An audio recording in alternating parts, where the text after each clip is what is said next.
मंगल श्री महागणेशाय नमः। जय माता दी। राधे राधे दोस्तों, कैसे हैं आप सब। दोस्तों, माता रानी को समर्पित शारदीय नवरात्रि की शुरुआत इस बार 26 सितंबर दिन सोमवार से हो रही है। सोमवार का दिन भोलेनाथ को समर्पित होता है और इस दिन से नवरात्रि की शुरुआत होने से यह और भी ज़्यादा खास हो गए हैं। इस बार नवरात्रि में माता रानी हाथी पर सवार होकर अपने भक्तों के घरों में आएंगी और सुख समृद्धि की बरसात करेंगी। इस बार नवरात्रि के पहले दिन सोमवार के साथ ही कई दिव्य संयोग भी बन रहे हैं, इसलिए इस बार की नवरात्रि का महत्व कई गुना अधिक बढ़ गया है। यह पर्व आदि शक्ति सर्व सुख प्रदान करने वाली और कष्टों को दूर करने वाली माँ भगवती को समर्पित होता है। यह पर्व पूरे 9 दिनों तक चलता है और इस पर्व में 9 दिनों तक माता रानी के 9 अलग अलग स्वरूपों का पूजन किया जाता है। ऐसा करने से सभी कष्टों से छुटकारा मिलता है, साथ ही मनचाहा वरदान भी प्राप्त होता है। यह 9 दिन माँ की कृपा प्राप्त करने के लिए सर्वश्रेष्ठ माने जाते हैं। दोस्तों, नवरात्रि का वैसे तो हर दिन बहुत ही खास होता है, क्योंकि यह पूरे 9 दिन माता रानी को समर्पित है। लेकिन नवरात्रि में आने वाले सोमवार का विशेष महत्व होता है, क्योंकि सोमवार का दिन भगवान शिव को समर्पित होता है। देवी भागवत पुराण के अनुसार जब माँ का क्रोध शांत नहीं हो रहा था, तब से भगवान शिव ही माँ के क्रोध को शांत कर पाए। इसलिए नवरात्रि में माता रानी के साथ ही भगवान शिव का पूजन अवश्य करना चाहिए। धार्मिक मान्यताओं के अनुसार जिसे नवरात्रि में भोलेनाथ की कृपा प्राप्त हो जाती है, उस पर माता रानी की असीम कृपा बरसती है और माता रानी अपने उन भक्तों के सभी कष्टों को दूर कर मनचाहा वरदान प्रदान करती हैं। दोस्तों, इस बार तो नवरात्रि का सोमवार बहुत ही ज्यादा खास है, क्योंकि इस सोमवार पर स्वास्थ्य सिद्धि योग और अमृत सिद्धि योग का निर्माण हो रहा है। इन दुर्लभ संयोग में पूजन करने से पूजन का कई गुना अधिक पुण्य फल प्राप्त होता है और पूजन अवश्य ही सफल होता है। दोस्तों, नवरात्रि में माता रानी की कृपा प्राप्त करने के लिए भोलेनाथ को प्रसन्न करना अति आवश्यक है। शास्त्रों में भोलेनाथ को सबसे ही जल्दी प्रसन्न होने वाले देव बताया गया है। शास्त्रों के अनुसार भोलेनाथ बहुत भोले हैं, इसीलिए उन्हें भोले भंडारी कहा जाता है। भोलेनाथ श्रद्धा पूर्वक अर्पित किए हुए एक लोटा जल से ही प्रसन्न हो जाते हैं। लेकिन अगर आप कुछ विशेष प्राप्त करना चाहते हैं तो अपनी इच्छा के अनुसार भोलेनाथ को अलग अलग द्रव्य अर्पित करें। ऐसा करने से मनोकामना अति शीघ्र ही पूर्ण हो जाती है। दोस्तों, नवरात्रि में भगवान शिव का पूजन करने से पहले आप माता रानी का पूजन अवश्य करें। सबसे पहले स्नान कर स्वच्छ वस्त्र धारण करें। अगर आपने अपने घर में कलश की स्थापना करी हुई है तो सबसे पहले कलश में स्थापित भगवान श्री गणेश, नव दुर्गा माँ और समस्त देवी देवताओं को प्रणाम कर उनका पूजन करें।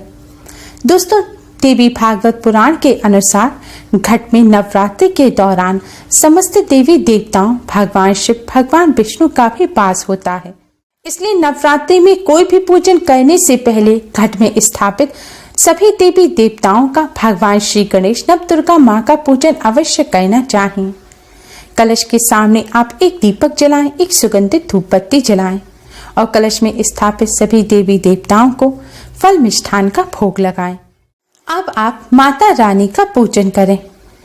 माँ का पूजन करने के लिए माँ के सामने एक दिया जलाएं, माँ को फल मिष्ठान का भोग लगाएं, पुष्प अक्षत अर्पित करें।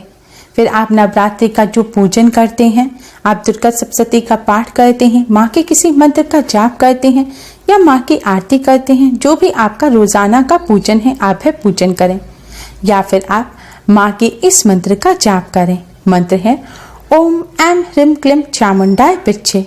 मंत्र है ओम ऐं ह्रीं क्लीं चामुंडाय विच्चे। माँ का पूजन करने के पश्चात दोस्तों, अब आप अपनी मनोकामना के अनुसार भोलेनाथ की शिवलिंग का अभिषेक करें। दोस्तों, अगर आपके बनते हुए कार्य बिगड़ जाते हैं, आपके कार्यों में बार बार बाधाएं आ रही हैं, जीवन में लगातार कोई ना कोई परेशानी बनी रहती है, एक परेशानी खत्म नहीं होती कि दूसरी शुरू हो जाती है, आप पितृदोष से पीड़ित हैं, तो दोस्तों आप एक लोटे में शुद्ध जल लें इस जल में आप थोड़ा सा गंगा जल डालें। फिर आप इसमें थोड़ी सी शक्कर डालें। शक्कर के स्थान पर आप बताशा या कोई मिष्ठान भी डाल सकते हैं। अब आपको इस जल में सबसे महत्वपूर्ण चीज डालनी है और वह है काले तिल। अब दोस्तों आपको इस जल से भोलेनाथ की शिवलिंग का अभिषेक करना है।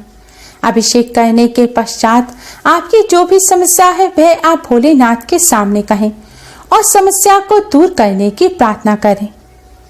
दोस्तों इस तरह भोलेनाथ का अभिषेक करने से जीवन से सभी प्रकार के कलेश समाप्त हो जाते हैं, मानसिक और शारीरिक तौर पर स्वस्थ रहते हैं, अचानक आने वाली तकलीफों से भी राहत मिलती है, कार्यों में आ रही रुकावट दूर होती है और बिगड़े कार्य भी बनने लग जाते हैं।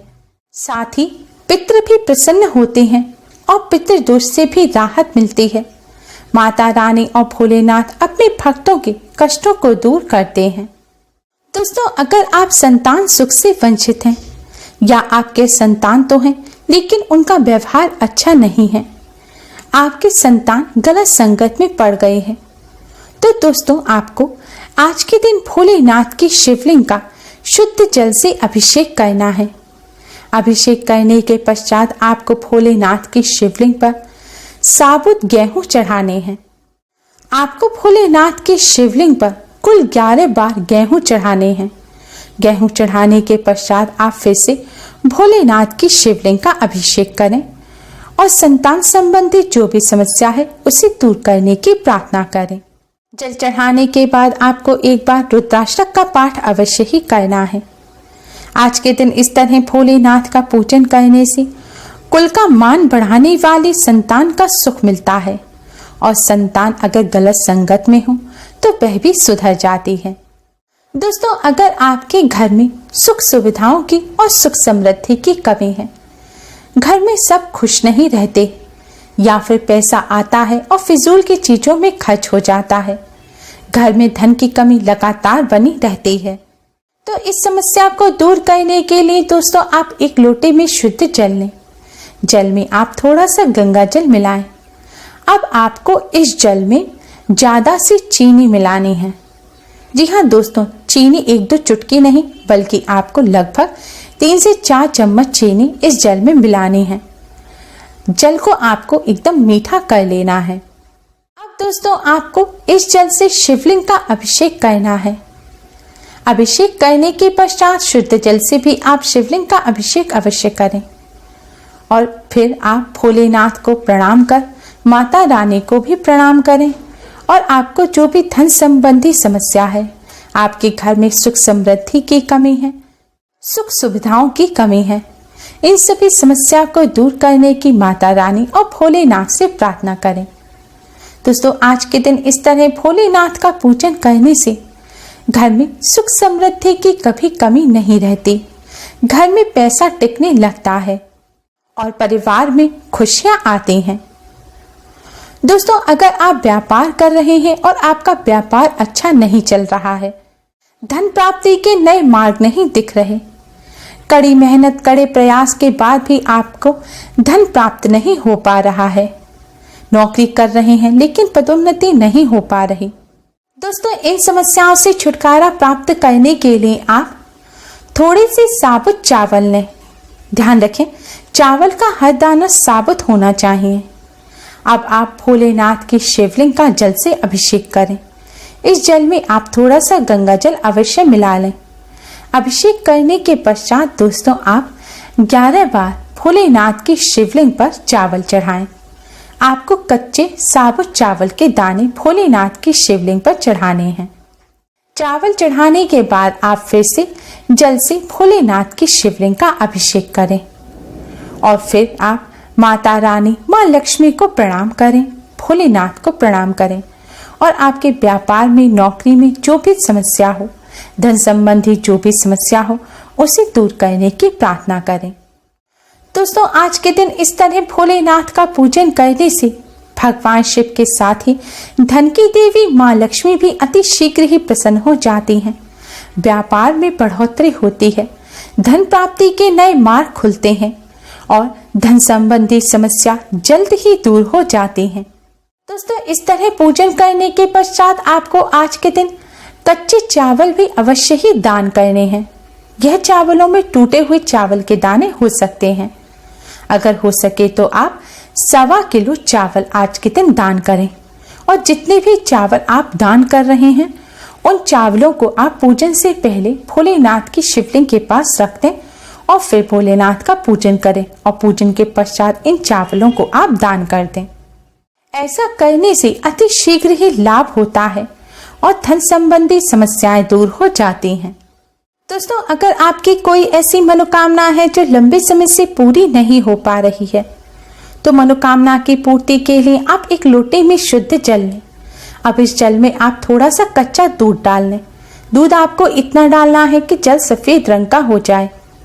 अब इसमें आप थोड़ा सा दही डालें, थोड़ी शक्कर डालें और थोड़ा सा शुद्ध घी डालें और इसमें थोड़ा गंगा जल डालें। अब इस जल से आप भोलेनाथ की शिवलिंग का अभिषेक करें। अभिषेक करने के पश्चात आपकी जो भी मनोकामना है वह भोलेनाथ के सामने कहें और मनोकामना पूर्ण करने की प्रार्थना करें। इस तरह भोलेनाथ का पूजन करने से भोलेनाथ अति शीघ्र ही प्रसन्न हो जाते हैं और अपने भक्तों को मनचाहा वरदान प्रदान करते हैं।